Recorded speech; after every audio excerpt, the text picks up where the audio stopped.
What Perls and others working at Esalen believed was that they were creating ways that allowed individuals to express their true inner selves. I want them to applaud for me. Out of this, they believed, would come new autonomous beings free of social conditioning. To the left, defeated in the wake of Chicago, it was an enormously attractive idea. These techniques could be used to unleash a new, powerful self, strong enough to overthrow the old order.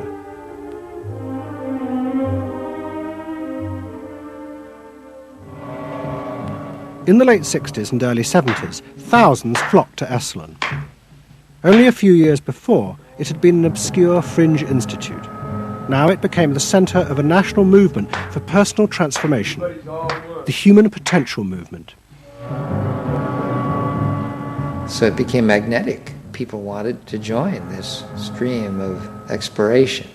Within 7 or 8 years, there were about 200 of these centers in America, looking mainly to Esalen for the leadership. I feel so liberated. Really? It's fantastic. And it took on a big political agenda. You could not separate personal transformation from social transformation. The two go together. As the movement grew, the leaders of Esalen decided to try and use their techniques to solve social problems. They began with racism. They organised an encounter group for white and black radicals. Both groups would be encouraged to express their inner racist feelings which had been instilled in them by society.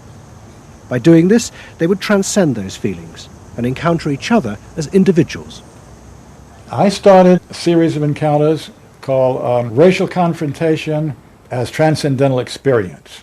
We thought that we wanted to get that kind of black-white confrontation so you could really get down to see what was between the two races, not by backing off and trying to be polite, but by going right into the belly of the beast, of this beast of racial prejudice.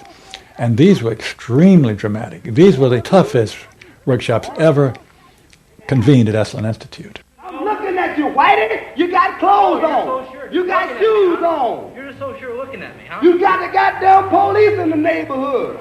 Really? They're not my police. You got a governor. You got a mayor. Oh, really? You got the president. You got ambassadors. You can vote, too. You got deaths in Vietnam. That's the benefits of slave labor. You got buildings, skyscrapers that you dominate and control economically and politically. And tell me that it's not yours. It's yours, too. Then the blacks all got together and attacked the whites. And they just let us have it. What they call it was peeping somebody. Peeping somebody means peeping into their secrets, into their phoniness, and so forth. Like the white liberal. Oh, they really got onto the white liberal, you know. So don't give me no shit about I'm free. You're a goddamn liar, you white pink son of a bitch, you.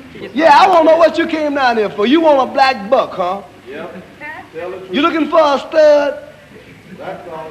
Huh? Well, what did you come here for? You're sitting there with your legs all gap wide open showing your drawers. Now what did you come here for? The black-white encounter groups were a disaster. The black radicals saw it as an insidious attempt to destroy their power. By trying to turn them into liberated individuals, Esalen was removing the one thing that gave them power and confidence in their struggle against racism, their collective identity as blacks. For my reason. For your reason. Now dig this. Your reason for being here is different from my reason. So the human potential movement turned to another social group who they believed would benefit from personal transformation. Nuns. And this time they were more successful. The Convent of the Immaculate Heart in Los Angeles was one of the largest seminaries in America. A group of radical psychotherapists approached the convent. They wanted to try out their techniques for personal liberation on individuals whose identities were defined by a series of external rules which they had deeply internalized. The convent, anxious to appear modern, agreed to the experiment. And we did weekend encounter workshops for several hundred Immaculate Heart nuns. Nuns who were reserved, and they tended to be more reserved than other normal people, were told, don't be so reserved, let it all out. You're a good person. You can afford to be who you really are. You don't need to play the role of a nun. You don't need to keep downcast eyes. And prudence is an oversold virtue. You're trying to assert yourself, trying to find out who you are, who you're becoming.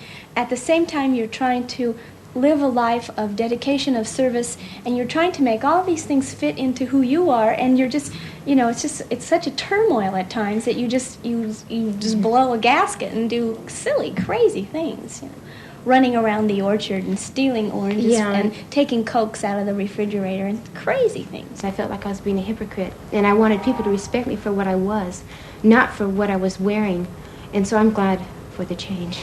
You feel frightened, but you'll go on. Oh, yeah, I'm scared to death, but it's worth it. The experiment began to transform the convent. The nuns voted to discard their habits in favour of ordinary clothes. But the psychotherapists found they had awoken other forces. Solid. One of the things we unleashed was sexual energy. The kind of thing that the church had been very good at restraining was no longer to be restrained. One sister who was a member of the community, she got the idea that she could be freer than she had been before, and she seduced one of her classmates and then seduced the mistress of novices, who was an older woman, very reserved, and her program of freeing this older woman was sexual. She drove her to the store, and when they drove back and drove into the garage, she leaned over and gave her a big kiss on the lips, and thereafter sister, who had perhaps never been kissed before, was ready for more. The effect of the experiment on the convent was cataclysmic. Within a year, 300 nuns, more than half the convent, petitioned the Vatican to be released from their vows, and 6 months later the convent closed its doors. All that was left was a small group of nuns, but they had become radical lesbian nuns. The rest gave up the religious life. They gave up being nuns. They did, yeah, they became persons. By the late 60s, the idea of self-exploration was spreading rapidly in America. Encounter groups became the centre of what was seen as a radical alternative culture based on the development of the self, free of a corrupt capitalist culture.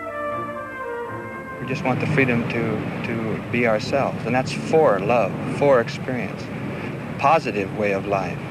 We don't say that you're wrong. We just want to be free to be what we want to be, or what we find ourselves to be, as we continue to search ourselves.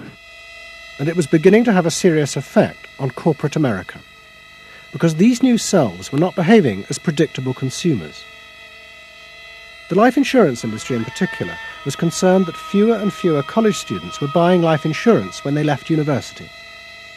They asked Daniel Yankelovich, America's leading market researcher, to investigate. He had studied psychoanalysis. The life insurance business, more than any other business at the time, was built on the Protestant ethic. You only bought life insurance if you were a person who sacrificed for the future. If you lived in the present, you had no need for life insurance. So they had some sense that maybe the sort of core values of the Protestant ethic were being challenged by some of these new values that were beginning to appear. And I was really astonished at what I found. The conventional interpretation, the dominant interpretation, was that it had to do with political radicalism. But, it was clear to us that that was a mask, a cover. The core of it had to do with self-expressiveness. That this preoccupation with the self and the inner self, that was what was so important to people. The ability to be self-expressive. Wow, what a feeling! 300 miles to go. What out of sight. Yankelovich began to track the growth and behaviour of these new expressive selves. What he told the corporations was that these new beings were consumers, but they no longer wanted anything that would place them within the narrow strata of American society. Instead, what they wanted were products that would express their individuality, their difference